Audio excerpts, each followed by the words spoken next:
Ministry of Basic Education. O my people, listen to my instruction. Open your ears to what I am saying. For I will speak to you in a parable.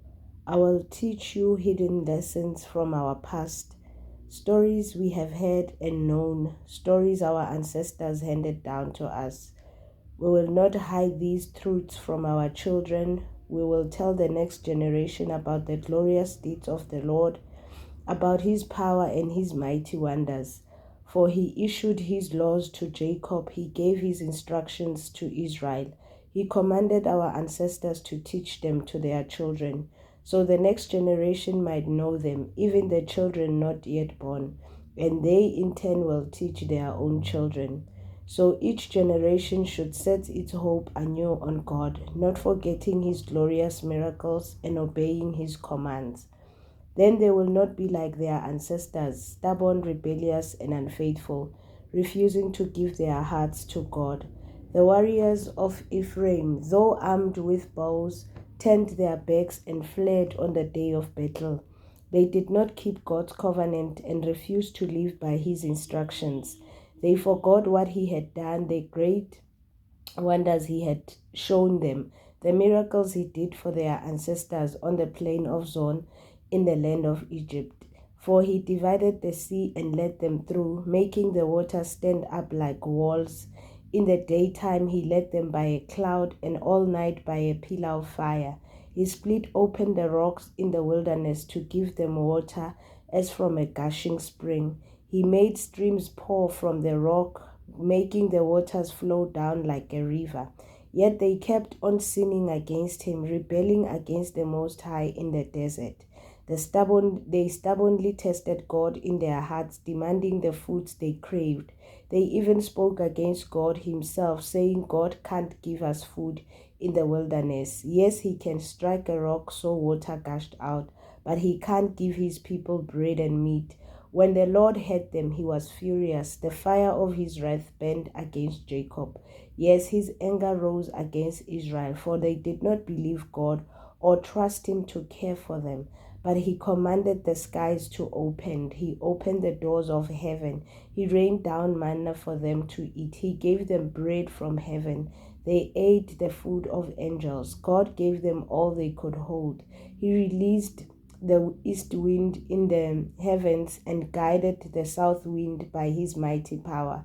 He rained down meat as thick as dust, birds as plentiful as the sand on the seashore. He caused the birds to fall within their camp and all around their tents. The people ate their fill and gave them what they craved. But before they satisfied their craving, while the meat was yet in their mouths, the anger of God rose against them, and he killed their strongest men. He struck down the finest of Israel's young men. But in spite of this, the people kept sinning. Despite his wonders, they refused to trust him.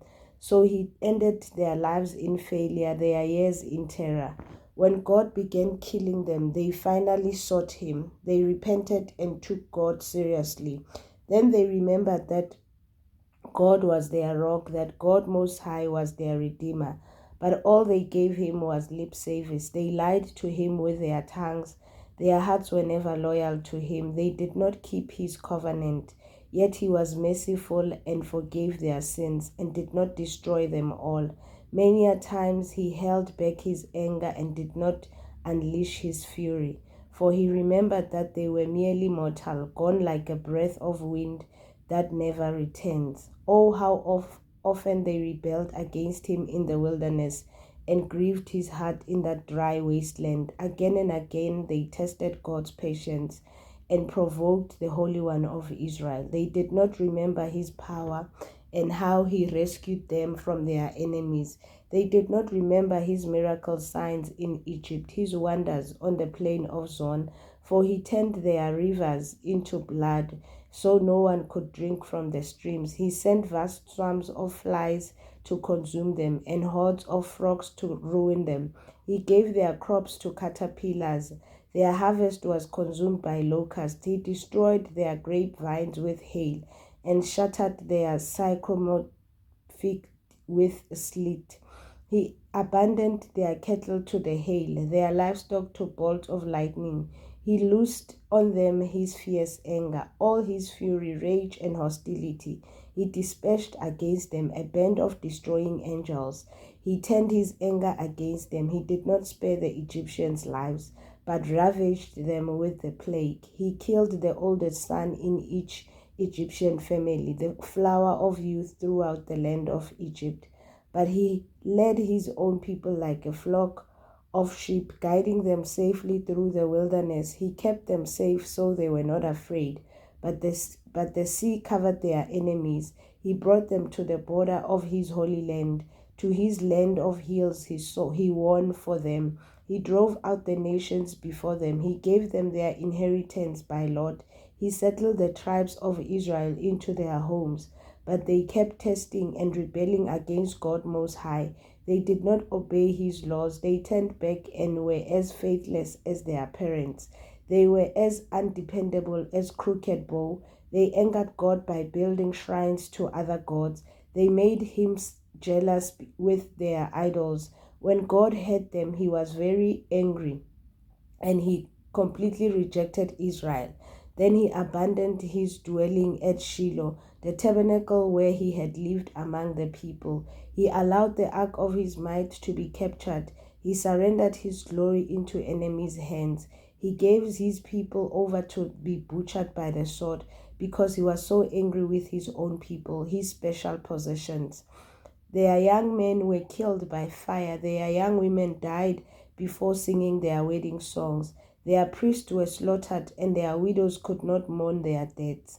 Then the Lord rose up as though waking from sleep, like a warrior arose from a drunken stupor. He routed his enemies and sent them to eternal shame.